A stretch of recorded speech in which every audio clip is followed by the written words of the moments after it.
اگر آپ دیکھیے قرآن و حدیث میں تو ایک بڑا اہم ٹاپک ہے، وہ ہے کہ اللہ سبحانہ وتعالیٰ نے انسان کو زندگی عطا کی ہے، اسے ایک باوقار زندگی گزارنے کے لیے ایک اچھی زندگی، کامیاب زندگی، سادہ الفاظ میں کچھ ہیزرڈز ہیں۔ یہ جتنے بھی رسک ہیں یا جتنے بھی چیلنجز ہیں یا جتنے بھی خطرات ہیں، ان کو معمولاً ایک لفظ سے تعبیر کیا گیا ہے قرآن میں اور حدیث میں، جو آپ سب جانتے ہیں، وہ لفظ ہے اعوذ، میں پناہ مانگتا ہوں۔ قرآن کی تلاوت یہیں سے شروع ہوتی ہے، اعوذ باللہ من الشیطان الرجیم، میں پناہ مانگتا ہوں اللہ سبحانہ وتعالیٰ کی بارگاہ میں شیطان رجیم سے۔ یہ جتنے بھی اعوذوں کے بعد ہیں، قل اعوذ باللہ من الشیطان الرجیم، یہ سب کے سب لائف کے ہیزرڈز ہیں جن سے ہم اللہ کی بارگاہ میں پناہ چاہ رہے ہیں۔ یہ خطرات ہیں۔ اچھا، کچھ خطرات ایسے ہیں کہ جو ہر ایک کی زندگی کے لیے، جیسے شیطان ہر ایک کی زندگی میں خطرہ ہے، کچھ ہیں جو اسپیسیفک ہے۔ اس کو جب آپ تلاش کیجئے تو تقریباً یہ 350 بنتے ہیں۔ قرآن اور حدیث میں کتنے ایسے امور ہیں کہ جن سے بچنے کے لیے کہا گیا ہے، اور کہا گیا کہ اللہ کی پناہ میں جاؤ، یعنی تمہارے لیے خطرہ ہو سکتا ہے۔ یہ تقریباً 300 سے 350 ہیں، کچھ روایات تکراری بھی ہیں۔ تو آج پہ تھوڑی سی بات کرتے ہیں، اور میں سے ایک حدیث ہے جس میں حضور مکرم نے صلی اللہ علیہ وآلہ وسلم، اللہم صلی علی محمد وعلی محمد، تقریباً 10 امور کو بیان کیا ہے۔ جب قرآن کریم میں جو آخری معوذتین سورے ہیں وہ ہیں اسی موضوع پر، قل اعوذ برب الفلق، قل اعوذ برب الناس، ملک الناس، الہ الناس، من شر الوسواس الخناس۔ تو من شر الوسواس الخناس کا مطلب کیا ہے؟ یعنی قل اعوذ برب الناس، میں اللہ کی پناہ میں چاہتا ہوں جو انسانوں کا رب ہے، ملک الناس، الہ الناس، جو بادشاہ انسانوں کا، الہ الناس، انسانوں کا اللہ ہے۔ ابھی موقع ہے خاص کہ اس پہ گفتگو کی جائے، لیکن پھر کبھی اور صحیح کہ کیوں یہاں برب الناس کہا گیا، قل اعوذ برب الناس، ملک الناس، الہ الناس، من شر الوسواس الخناس۔ اور پناہ آپ کس بات سے چاہ رہے ہیں؟ اس وسوسے سے کہ جو بار بار وسوسہ آتا ہے اور پھر چھپ جاتا ہے، صحیح نا؟ الذی یوسوس فی صدور الناس، جو بار بار سینے میں آتا ہے پھر چھپ جاتا ہے، من الجنۃ والناس، یہ جنوں میں سے بھی یہ وسوسہ پیدا کرنے والے ہیں اور انسانوں میں سے بھی ہیں، ان سے پناہ چاہ رہا ہوں۔ تو یہ اعوذ کا جو لفظ ہے، اس کو آپ دیکھیے تو آپ کو قرآن حدیث میں اس کی تفصیل ملے گی کہ آپ کس کس شے سے پناہ مانگ رہے ہیں اللہ سبحانہ وتعالیٰ کی بارگاہ میں۔ ایک حدیث ہے، میں نے آپ کی خدمت میں عرض کیا کہ اس میں تقریباً 10 امور کا ذکر ہے۔ حضور مکرم اس دعا کو ہر صبح کو پڑھتے تھے نماز فجر کے بعد۔ حضور مکرم نے ارشاد فرمایا، اللہم انی اعوذ بک، پروردگار میں پناہ مانگ رہا ہوں تیری بارگاہ میں، من الغم والحزن والعجز والکسل والجبن والبخل وسوء الخلق وضلع الدین وغلبۃ الرجال وغلبۃ العدو۔ پروردگار میں تیری پناہ چاہتا ہوں غم سے، انگزائٹی، حزن، شدید پریشانی۔ غم اور حزن کا ایک فرق ہوتا ہے کہ جو غم ہوتا ہے وہ ایک اندر کی کیفیت میں ہوتا ہے، حزن کسی باہر کی کیفیت سے ہوتا ہے۔ والعجز، ناتوانی سے۔ اچھا، اب یہ حضور مکرم دعا مانگ رہے ہیں، ظاہر ہے وہ عصمت کبریٰ کی منزل پر ہیں، تو اسے آپ اپنے اعتبار سمجھیے گا۔ والکسل، سستی اور کاہلی سے، یہ ہیزرڈز ہیں زندگی کے۔ والجبن، خوف سے۔ والبخل، بخل سے۔ سوء الخلق، وضلع الدین، قرض کی چھتری میرے اوپر آ جائے، یعنی قرض میں مکمل طور پر گرفتار ہو جاؤ۔ وغلبۃ الرجال وغلبۃ العدو، دشمن غلبہ کر لیں۔ اب اس میں اگر آپ تفصیل میں جائیے، دیکھیں خود اہل بہشت کی جو خصوصیات، سب سے پہلے بات شروع کرتے ہیں غم کا لفظ ہے یہاں پر، کہ پروردگار میں غموں سے پناہ چاہتا ہوں۔ یہ کیفیت زندگی میں کبھی انسان پہ طاری ہو جاتی ہے، اب وہ کسی انگزائٹی میں، کسی ڈپریشن میں۔ تو اہل بہشت کی خصوصیات جو اللہ سبحانہ وتعالیٰ نے سورہ عبسہ میں بیان کی ہیں، وجوہ یومئذ مسفرہ ضاحکۃ مستبشرہ، اہل بہشت کے چہرے وہ ہوں گے جو کھلتے ہوئے، مسفرہ، وہ ڈپریس نہیں ہے، وہ کھل کے ضاحکۃ مستبشرہ، اور وہ ہنس بھی رہے ہیں، مستبشرہ، اور ایک دوسرے کو بشارت بھی دے رہے ہیں۔ ایک مل کے سلوات اور بھیجے محمد علیہ صلی علی محمد وعلی محمد۔ تو سب سے پہلے تو ہے کہ اس ڈپریشن اور انگزائٹی سے دور رہنے کے لیے، اب خود یہ ایک الگ تفصیلی موضوع ہے، اچھا کبھی کبھی آپ جب احادیث میں دیکھتے ہیں تو آپ کو ایسا محسوس ہوتا ہے کہ واقعی قیامت تک کا نصاب اہل بیت اطہار علیہ السلام نے بیان کیا ہوا ہے. یہ جو ہے نا کہ میں پناہ چاہتا ہوں پناہ چاہتا ہوں، اس میں ایک دعا میں اس کو جب دیکھ رہا تھا تو ایک عجب دعا سامنے آئی میرے. میں خود اس کو پہلی دفعہ پڑھ رہا تھا، اس کا مطلب تو ہم نے دیکھا ہے اور جگہوں پر، لیکن خاص اس کیفیت میں اس طرح سے دعا. اور یہ بھی وہ دعا ہے کہ جو حضور مکرم پڑھا کرتے تھے فجر کے وقت کہ اللہم انی اعوذ بک من صاحب سوء، پروردگار میں ایک ایسے برے ساتھی سے پناہ چاہتا ہوں فی المغیب والمحضر، جو چاہے غیبت میں ہو یعنی یا حاضر ہو، فإن قلبہ یرعانی، اس کا دل و دماغ میری طرف متوجہ ہوتا ہے، وعیناہ تنظرانی، اس کی آنکھیں میری طرف دیکھ رہی ہوتی ہیں، واذناہ تسمعانی، اور اس کے کان مجھے سن رہے ہوتے ہیں، یعنی وہ میری طرف اٹینٹو ہوتا ہے. تو کرتا کیا ہے پھر وہ ان را حسنۃ اطفاہا، جب وہ کوئی خوبی دیکھتا ہے تو چھپا کے رکھتا ہے، وہ ان را سیئۃ افشاہا، اور اگر کوئی برائی دیکھتا ہے تو پھیلا دیتا ہے. میں ایسے شخص سے تیری پناہ چاہتا ہوں کہ جو کوئی ساتھ ایسا اٹھنے بیٹھنے والا ہو کہ جس کا دماغ میری طرف ہو، جس کی نظریں میری طرف ہوں، جس کے کان میری طرف ہوں، جب وہ کوئی خوبی دیکھے تو چھپا دے، برائی دیکھے تو ظاہر کر دے. یعنی اب آپ دیکھیے کہ لائف کے ہیزرڈز میں سے ایک ہیزرڈز یہ بھی ہے اور خطرات میں سے خطرہ یہ بھی ہے. تو جہاں آپ دیکھیں کہ اعوذ کا لفظ آیا، اس حضور مکرم نے پناہ چاہیے، حضور مکرم نے پناہ چاہیے اللہ کی بارگاہ میں کہ پروردگار میں تیری پناہ چاہتا ہوں کیسے ایسے انسان سے. اچھا آگے رہی شہری ہیں، انہوں نے کتاب لکھی، فارسی زبان میں کتاب ہے کہ شادی و شادابی از نظر قرآن و حدیث. اچھا یہاں شادی کا مطلب وہ اردو والی شادی نہیں ہے، یہ فارسی والی شادی ہے. اور فارسی والی شادی کا مطلب ہے خوشی، اردو والی شادی کا مطلب ہے خاموشی.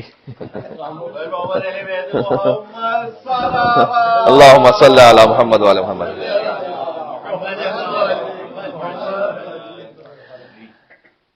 چونکہ آج کل اس پہ بڑی بات ہوتی ہے، دیکھیں جو موٹیویشنل اسپیکرز ہیں وہ بھی بات کرتے ہیں یوٹیوب وغیرہ پر، آپ کو بھرا پڑا ہوا ہے کہ انگزائٹی کیسے ختم کریں، ڈپریشن کیسے ختم کریں. تو قرآن و حدیث میں اس کے لیے کیا بات کی گئی ہے؟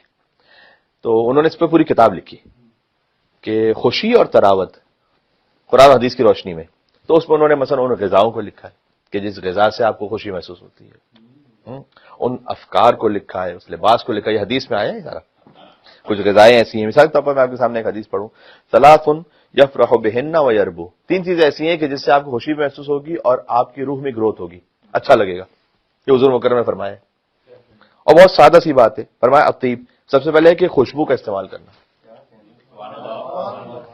تو آپ کو احادیث کی جو مختلف کیفیتیں ملیں گی اس میں کبھی ہے کہ کہیں پر کوئی روحانی پہلو پر کسی ذکر پر اس پہ بات ہو رہی ہے اور کہیں پر بہت سادہ طریقے سے کچھ ایڈوائسز دی جا رہی ہیں. یہ خود طب نبوی میں ایک حدیث یہ بیان کی جاتی ہے کیونکہ آگے اس میں خاص غذا کا بھی ذکر ہے. اس لیے کہ اہل بیت اطہار علیہ السلام کی زندگی میں آپ دیکھیے گا تو خوشبو وہ خاص الخاص کا استعمال امام رضا علیہ السلام کے لیے تو بہت خاص الخاص ہے. اور خوشبو کے لیے یہ بھی ہے کہ انسان اپنی حیثیت سے زیادہ ویسے کوئی چیز خرچ کر دے تو اس کو اسراف کہا جاتا ہے، لیکن خوشبو کے لیے ایک حد تک اجازت ہے کہ نہیں اپنی حیثیت سے بڑھ کر بھی جتنا ہو سکے زیادہ استعمال کرو، خاص تاکہ. تو امام رضا علیہ السلام بہترین خوشبو کا استعمال کرتے تھے، امام متقی جواد علیہ السلام بہترین خوشبو کا استعمال کرتے تھے. تو حضور مکرم نے فرمایا کہ تین چیزیں آپ کی روح میں تراوت عطا کریں گی آپ کو. دیکھیں پہلے ہے خوشبو، واللباس اللین، فرمایا نرم لباس، یعنی وہ لباس کہ جو آپ کے لیے آسان ہو پہننا اور آسان اور کمفرٹیبل ہو آپ جس میں. وشرب الاصل، اور شہد کا کھانا. ایک مل کے صلوات بھیجے محمد وعلی محمد، اللہم صلی علی محمد وعلی محمد.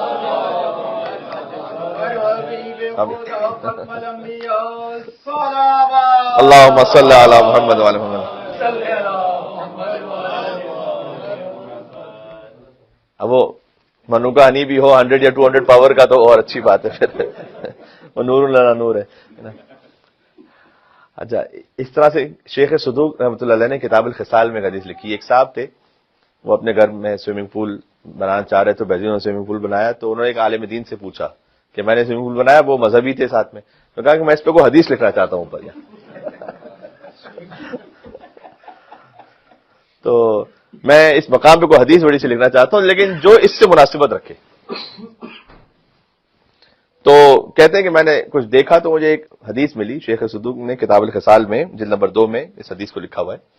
اور وہ یہ ہے کہ جعفر بن خالد نے صادق علیہ محمد امام جعفر صادق علیہ السلام سے بات کو بیان کیا صلی اللہ محمد وعلی محمد. فرمایا نشوۃ فی عشرۃ اشیاء. نشوہ کسے کہیں گے؟ یعنی سعادت میں جوائفلنس، آپ خوشی کس طرح سے نصیب ہوگی. تو فرمایا المشی، واک. آج آپ دیکھیے کہ جب آپ کسی ڈاکٹر کے پاس جائیے کہہ گئے مجھے انگزائٹی ہو، کہیں گے واک کیجیے. یہ المشی، واک کرنا ڈپریشن کو دور کر دیتا ہے. یہ صادق علیہ محمد نے 14 سال پہلے بیان کیا ہوا ہے.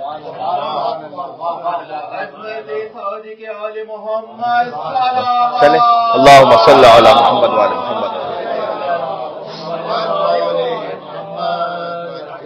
آج میں چاہ رہا ہوں ذرا سادہ الفاظ میں کچھ پریکٹیکل سٹیپس بات ہو جائے، پھر کچھ اذکار بھی بیان کریں گے اس کے لیے. المشی، پہلا فرمایا چلنا، والرکوب، سواری کرنا. جیسے ہوتا ہے نا آپ کبھی لانگ ڈرائیو پہ چلے جاتے ہیں، یہاں پہ گھڑ سواری مراد ہے، ورنہ یہ کہ کوئی بھی سواری یہ خود بخود انسان کی روح میں کبھی تازگی عطا کر دیتا ہے. بڑا پریکٹیکل ہے. والارتماس فی الماء، وہ میں نے سوئمنگ پول کی بات کی تھی نا، وہ اس حدیث کی وجہ سے. والارتماس فی الماء، پانی میں رہنا. الارتماس وہ غسل ارتماسی بھی کہتے ہیں نا. غسل ارتماسی وہ ہوتا ہے کہ جو سمندر میں یا سوئمنگ پول میں یا دریا میں کہیں کیا جائے، اس سے الارتماس فی الماء، فقط رہنا اس میں.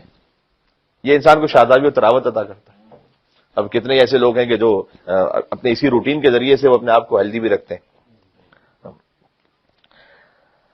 والنظر الی الخضرا، فرمایا کہ گرینری کو دیکھنا. النظر الی الخضرا یعنی گرینری کو دیکھنا، یہ انسان کی روح کو جوائفلنس عطا کرے گا. ایک حدیث ہے، بڑی لطیف حدیث ہے. حضور مکرم نے فرمایا کہ کن کن اشیاء کو دیکھنا عبادت ہے. اس میں کامل یعنی یہ سارے موارد نہیں ہے اس میں، لیکن فرمایا کہ النظر فی المصحف من غیر قراءۃ عبادت، قرآن کو دیکھنا چاہے آپ نہ پڑھ رہے ہو تو عبادت ہے. والنظر الی البحر عبادت، سمندر کو دیکھنا عبادت ہے. اس نیت سے کہ اللہ کی قدرت کا انسان مشاہدہ کر رہا ہے، وہ روح میں تراوت عطا کرے گا انسان. اللہم صلی علی محمد وعلی محمد. والنظر الى البحر عبادت، والنظر الى علی عبادت، والنظر الى ولدیہ الحسن والحسین عبادت. یہ شاید آپ نے پہلی مرتبہ اس حدیث کی روشنی میں سنا ہو کہ مولا علی علیہ السلام کو دیکھنا بھی عبادت ہے، اور اس حدیث میں واضح طور پر یہ بیان کیا گیا کہ علی کی معصوم اولادوں کو دیکھنا بھی عبادت ہے.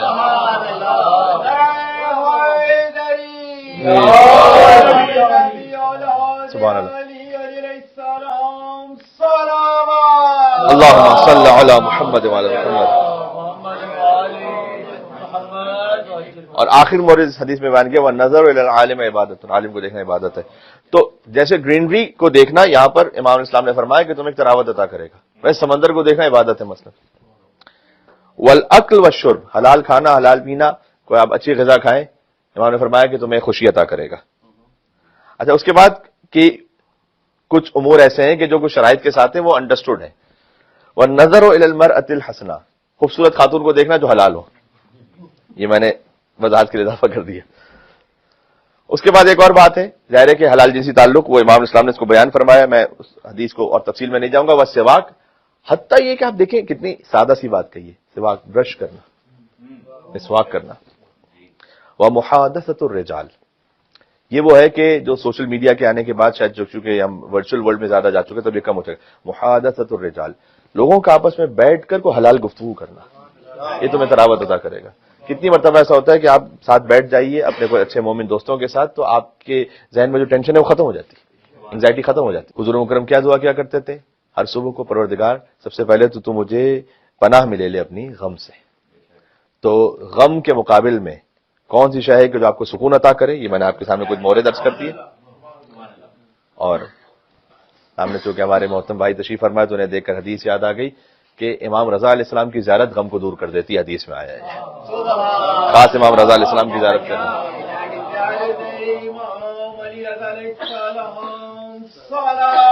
اللہم صلی علی محمد وعلی محمد.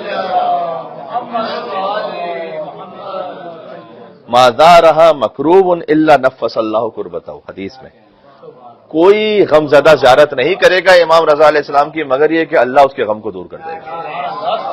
خاص علی ابن موسیٰ رضی علیہ السلام کی زیارت میں اور مل کے صلوات بھیجیں محمد وعلی محمد اللہم صلی علی.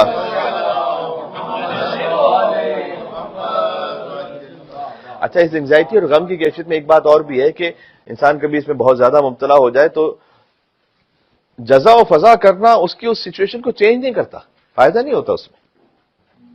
یعنی اگر وہ اوور ریئیکٹ کرے گا اس بات پر تو وہ خود مزید اور اس انگزائٹی میں چلا جائے گا، فائدہ نہیں ہے اس کا. اس لیے کہ جیسے خود امیر المومنین کا ایک خط ہے اپنے ایک صحابی کو، اس کا ایک جوان بیٹا مر گیا تھا، تو مولا نے کہا کہ اگر تو اس پر جزا و فضا کرے تو تیرے نامہ اعمال میں شکوے کا اضافہ ہو جائے گا، اگر اس پر صبر کر لے تو ثواب کا اضافہ ہو جائے گا. دونوں کیفیتوں میں وہ بیٹا واپس نہیں آنے والا.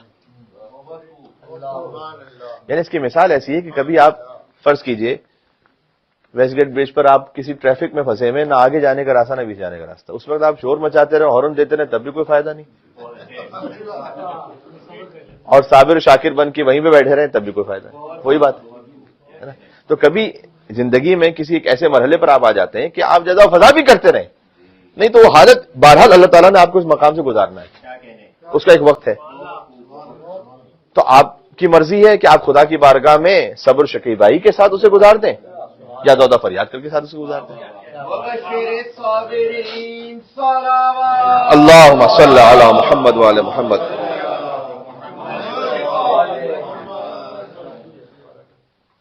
دوسرا امر جو حضور نے بیان کیا وہ العجز، میں یعنی ناتوانی سے پناہ چاہتا ہوں. انسان ایک ایسے کام کی طرف کبھی کبھی ہوتا ہے کہ انسان اپنے آپ کو عاجز محسوس کرتا ہے.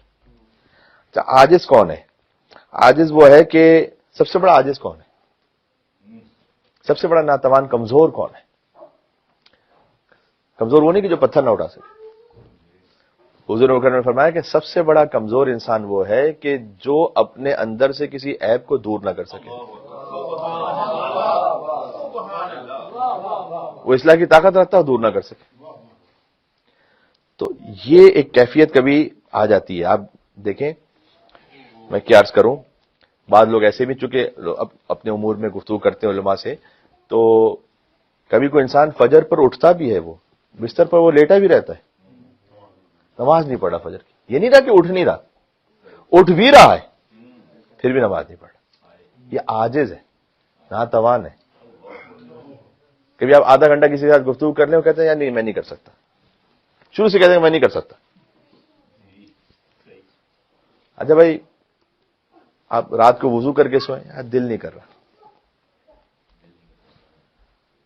رات کو وضو کر کے سونا پوری رات کی عبادت کا ثواب دے گا، یار بس دل نہیں کر رہا.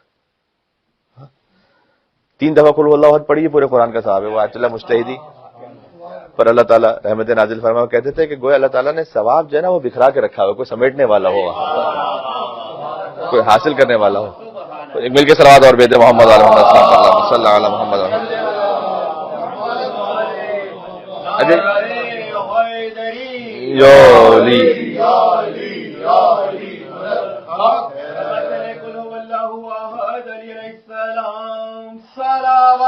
اللہم صلی علی محمد وعلی محمد. تو ایک کبھی انسان اپنی زبان، اس کو معلوم ہے کہ میری زبان بری ہے، کنٹرول نہیں کر پا رہا، یہ ناتوانی سے میں پناہ چاہتا ہوں. یہ حضور مکرم دعا فرمایا کرتے تھے. یہ ظاہر میں نے کہا کہ آپ اپنے اعتبار سے دعا کو تصور فرمائیے گا. 30 سال سے بد اخلاق ہے انسان، اخلاق ٹھیک نہیں کر پا رہا. اور یہ بھی یاد رکھیے گا کبھی کچھ ہے سیکھنے میں انسان کہتا ہے نہیں یہ میں سیکھ نہیں سکتا، یہ ہو نہیں سکتا. نہیں اس کو کبھی بھی اپنے دماغ میں نہیں لے کر آئیے گا. میں آپ کے سامنے ایک بات کہوں، سکاکی ایک مشہور شخص کا نام ہے تاریخ میں. اس کا اصل کام یہ تھا کہ یہ قفل ساز تھا اور کلید ساز، مطلب صندوق بنا کر اس کی بہترین چابی بنایا کرتا تھا. تو ایک مرتبہ بادشاہ کی خدمت میں وہ صندوق اور چابی لے کر گیا، تو اس نے دیکھا کہ کچھ دیر بعد بادشاہ جو ہے وہ اٹھا اپنے مقام سے اور کوئی عالم آ رہا تھا اس کے استقبال کے لیے آگے بڑھا. اس نے کہا یہ کون سا شخص ہے کہ جس کا اتنا بڑا احترام ہے، میں اتنی محنت سے صندوق اور یہ چابی بنا کے لایا ہوں کلید، بادشاہ میرے لیے نہیں اٹھا، اس کے لیے اٹھا احترام کے لیے. پتا چلا عالم ہے، 40 سال ہو چکے تھے اس کو اپنی زندگی میں. اس نے کہا میں عالم بنوں گا، علم حاصل کروں گا. 14 علوم کا ماہر بنا اور پھر ایک عجیب کتاب لکھی، مفتاح العلوم، علوم کی چابیاں. اب صندوق کی چابی نہیں بناؤں گا میں، علوم کی چابیاں بناؤں گا، ہے نا. تو یہ انسان کی ہمت پر ہوتا ہے. تو یہ جو عجز و ناتوانی ہے نا، اس کو کبھی اپنی زندگی میں نہیں آنے دیجیے گا. آپ کی زندگی کے جو امور ہیں ان کو کاموں کو آگے بڑھائیے گا. تھا ایک حوض علمی قم کے بڑے استاد ہیں، 90+ ایج ہے ان کی. تو کووڈ جب آیا تھا تو انہوں نے ایک عالم سے بات کرتے ہوئے یہ کہا کہ اب کووڈ تھا، کہتے ہیں کہیں جا نہیں سکتا تھا، کوئی درس نہیں دے سکتا تھا. اب 90+ میں بھی وہ درس بھی دیتے تھے، وہ کہیں پہ ملاقات بھی کرتے تھے. تو کہتے ہیں کہ اب ڈاکٹرز نے بھی سختی سے منع کر دیا تھا میری ایج کے اعتبار سے بھی کہ میں نہ کسی سے ملوں، نہ کسی سے بات کروں، نہ یعنی میں کسی محفل میں جاؤں. تو سوچا کیا کروں. کہتے ہیں میں نے سوچا کہ آیات ولایت جو قرآن ہے اس پہ تفسیر لکھتا ہوں، اور خاص طور پر وہ آیات کے جن کا اہل سنت نے اپنا معنی کیا ہوا ہے، جو حضور مکرم کی تفسیر جو انہوں نے بتائی اسے ہٹ کرے. مثلا اطیعوا اللہ واطیعوا الرسول واولی الامر منکم. اولی الامر آپ اہل بیت علیہ السلام کہتے ہیں، وہ تو بادشاہ کہتے ہیں. یا ایھا الرسول بلغ ما انزل الیک من ربک کی وہ تفسیر تو آپ کرتے ہیں، وہ تو نہیں کرتے. الیوم اکملت لکم دینکم واتممت علیکم نعمتی کی وہ تفسیر جو آپ کرتے ہیں وہ تو نہیں کرتے. تو کہتے ہیں کہ وہ تمام اہل سنت تفاسیر کو میں نے جمع کیا، ان کو پڑھا، کہاں کہاں اس میں کیا کیا اعتراضات تھے اس کو لکھا. 15 جلدی کتاب کووڈ میں لکھی 90+ عالم نے. جو کام کرنا چاہے وہ کام کر سکتا ہے.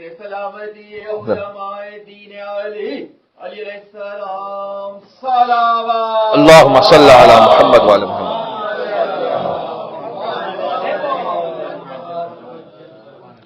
تو پروردگار میں غم سے، عجز سے اور کسل یعنی سستی، لیزینس، اس سے بھی پناہ چاہتا ہوں. اچھا جو لیزینس ہے وہ فقط ظاہر ہے کہ وہ کسی بھی قسم کی ہو سکتی ہے، زیادہ تر اقتصادی ہے یعنی فائنینشلی. ایک شخص آیا صادق علیہ محمد کے پاس، آ کے امام سے کہا کہ مولا میرے لیے رزق کی دعا کریں. امام نے کہا اور تم کیا کر رہے ہو؟ اس نے کہا میں نے تھوڑی کرنا، آپ نے دعا کرنی. امام نے عجب جواب دیا. امام نے کہا کیا تم چونٹی سے بھی کم تو ہو؟ وہ گھر سے نکلتی ہے اپنے رزق کے لیے، تم نہیں نکلتے اپنے گھر سے.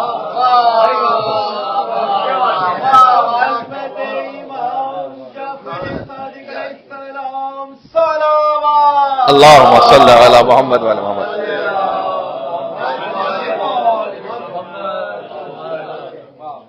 اطلب من حیث امرک اللہ، وہاں سے طلب کرو جہاں سے اللہ نے حکم دیا طلب کرنے.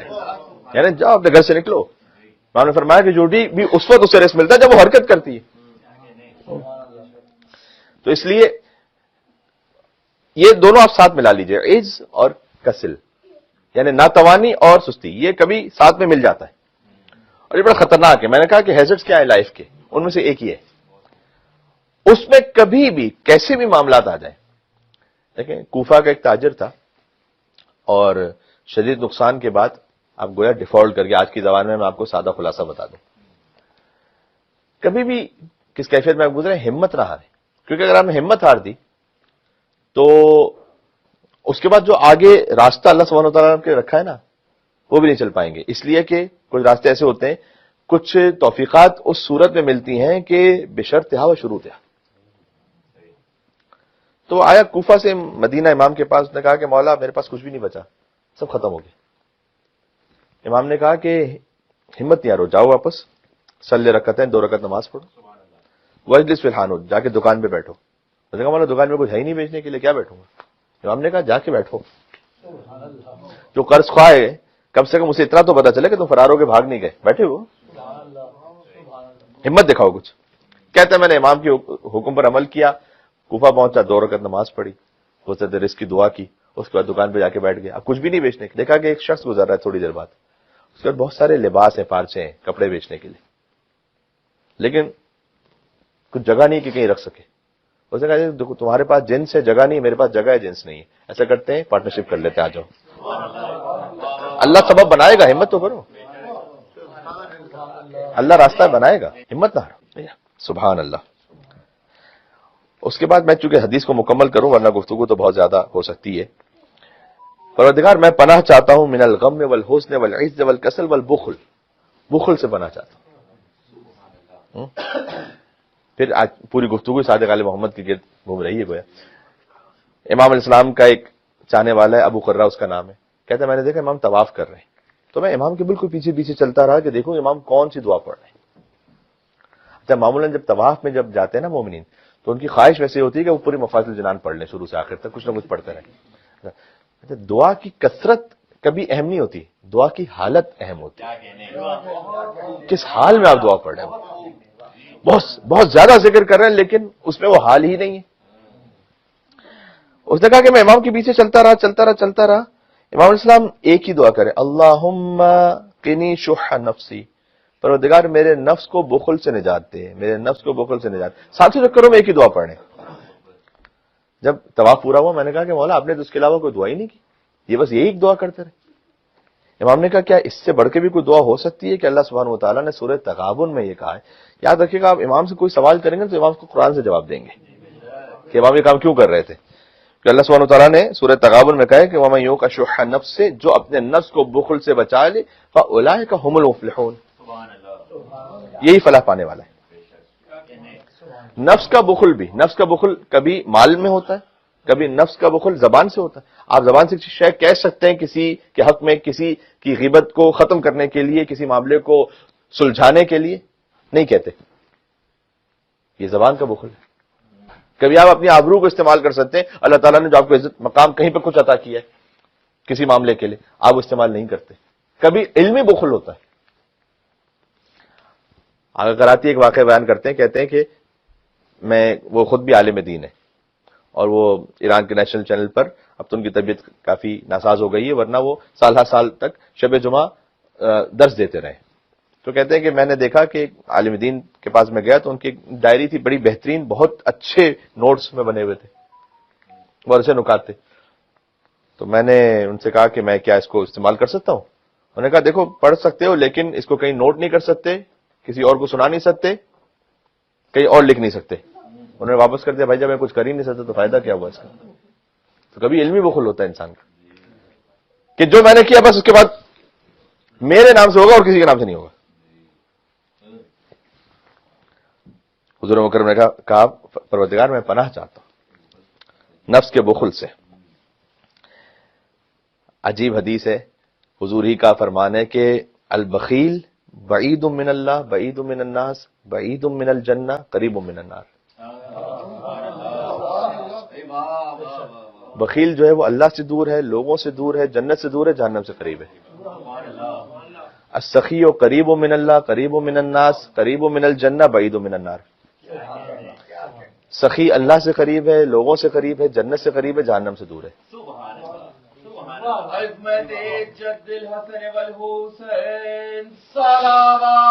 اللہم صلی علی محمد وعلی محمد.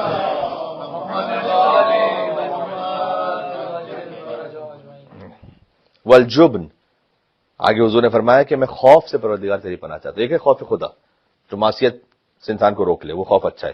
جبن یعنی کچھ کرتے ہوئے ہمیشہ بزدلی، جسے ہم کہتے ہیں، خوف و بزدلی میں فرق ہے. وہ تو میں پناہ چاہتا ہوں سے، اس لیے کہ تاجر الجبان محروم، خود مولا نے فرمایا وہ تاجر یعنی وہ بزنس مین کے جس کے دل میں ہمیشہ خوف ہوگا وہ کبھی اپنا بزنس کر ہی نہیں سکے گا. یہ وہ ساری چیزیں ہیں کہ جو آپ کو دیکھیں حدیث میں اس کے ٹریسز ملتے ہیں، جو آج اس پہ کورسز ہوتے ہیں اس کے ٹریسز آپ کو احادیث میں ملیں گے. احتیاط اچھی بات ہے، احتیاط کرنا بری بات نہیں ہے، لیکن بزدلی بری بات ہے. دونوں میں ایک فرق ہے. وَذَلَ الدَّيْنِ، قرض کا بوجھ ہو مجھ پر، اس سے پناہ چاہتا ہوں. وغلبۃ العدو، دشمن غالب آ جائے، اس سے پناہ چاہتا ہوں. تو آپ اور ہم انشاءاللہ کوشش کر سکیں کہ وہ خطرات کے جو زندگی میں سے، یہ سارے خطرات کیوں ہیں؟ یہ خود اللہ کی بارگاہ میں بڑھنے کا ایک ذریعہ ہے. جب آپ اس پر صبر کرتے ہوئے آگے بڑھتے ہیں تو اللہ سبحانہ و تعالیٰ کہیں نہ کہیں کچھ نواز رہا ہوتا ہے، کوئی دنیا میں یا آخرت میں. اس کو ہمیشہ ذہن میں رکھیے گا. اور اصبر الصابرین ہے ابو عبداللہ الحسین علیہ السلام. زیادہ طول کلام نہیں، فقط اتنا کہ امام حسین علیہ السلام اصبر الصابرین، اور امیر المومنین کے لیے خود روایت میں بیان کیا گیا، اور روایت امیر المومنین کے لیے اس طرح سے ہے کہ السلام علیک یا ولی اللہ وابن ولی، اے ولی ابن ولی، آپ پر سلام ہو. انت اول مظلوم قد غصب حقہ. یہ امام علی نقی علیہ السلام جب جاتے تھے حرم امیر المومنین میں تو اس طرح زیارت پڑھتے تھے کہ اے اللہ کے ولی آپ پر سلام ہو، آپ وہ اول مظلوم عالم ہے کہ جس کا حق غصب کیا گیا. تو جو ان کے ماننے والے ہوتے ہیں وہ صبر کرنے سے گھبراتے نہیں.